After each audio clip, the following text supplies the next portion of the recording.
Hey everyone! Welcome back to the channel! When you hear the name Paul Newman, you probably think of those piercing blue eyes, Oscar-winning performances, and one of the most iconic actors in Hollywood history. But what many people don't realize is that behind the fame, the fortune, and the films, Paul Newman lived a second life. This is the story of how a Hollywood legend became a real racing champion and the incredible cars that fueled his passion from humble Datsuns to millions. So buckle up, because this isn't just a story about cars. It's about drive, discipline, and a man who refused to be ordinary. Paul Newman didn't start racing because he wanted to. In 1968, he was cast in the film Asterisk, winning Asterisk, playing an ambitious race car driver chasing victory at the Indianapolis 500. To prepare for the role, he attended a racing school at Watkins Glen, taught by the legendary Bob Bondurant. But something completely unexpected happened. What started as simple research for a movie became a lifelong obsession. Newman later said, "Once I got a taste of racing, I couldn't get enough. It was the first thing that made complete sense to me outside of acting." After the movie wrapped, he didn't stop driving. By the early 1970s, Paul Newman was showing up to real races under fake names, just to avoid the Hollywood spotlight. He wasn't there to be a celebrity, he was there to compete.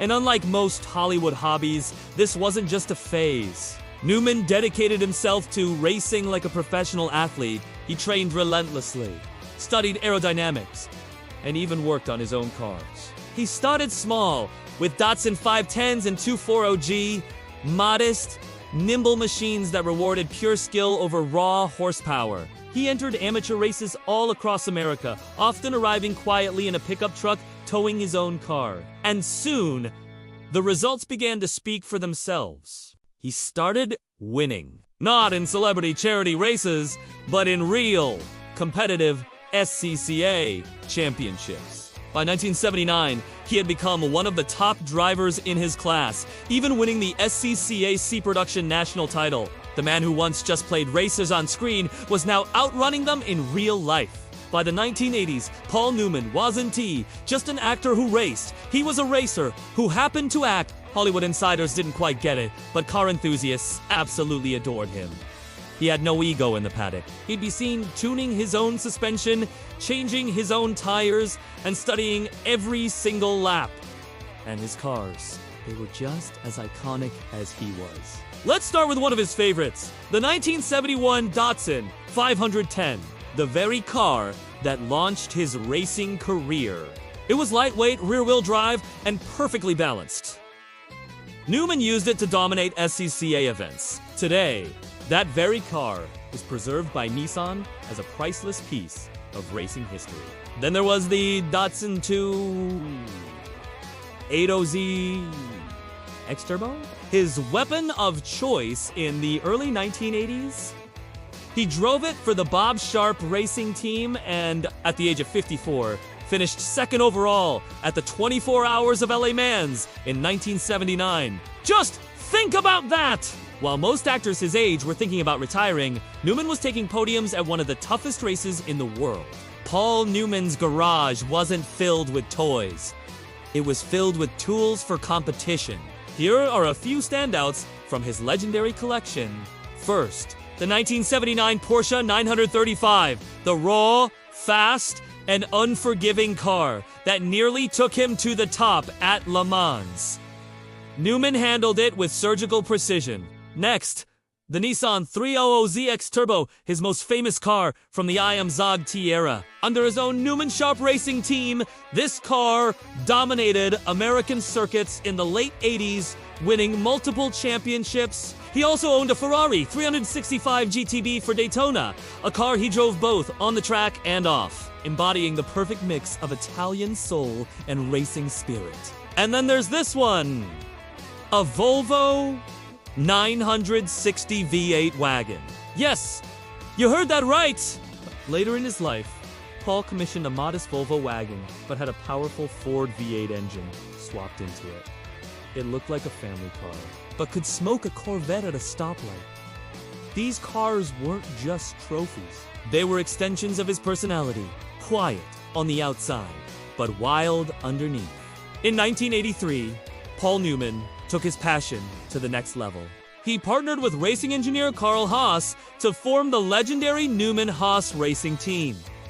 Together, they built one of the most successful teams in the history of American motorsport. Under Newman's leadership, the team won 8 kart IndyCar championships with legendary drivers like Mario Andretti, Michael Andretti, and Sebastian Bort. Newman didn't just own the team, he lived it. He attended the races, strategized with drivers, and even personally reviewed performance data. He was just as dedicated behind the pit wall as he was behind the wheel. Newman-Haas became an absolute powerhouse, proving that this Hollywood icon had not only conquered film, but motorsport itself. Most drivers hang up their helmets by their 40s. Not Paul Newman. He kept racing well into his 70s and 80s. At 70 years old, he became the oldest driver to win a professional race in the United States, taking victory at the 1995 24 Hours of Daytona in a Ford Mustang. Even as his health began to decline, Newman never lost his connection to racing. In interviews, he often said that driving gave him a sense of peace. That behind the wheel, he could forget the fame, forget the noise, and just be himself. In his own words, racing is the purest thing I know. When you're out there, there's no acting, no pretending. It's just you and the car.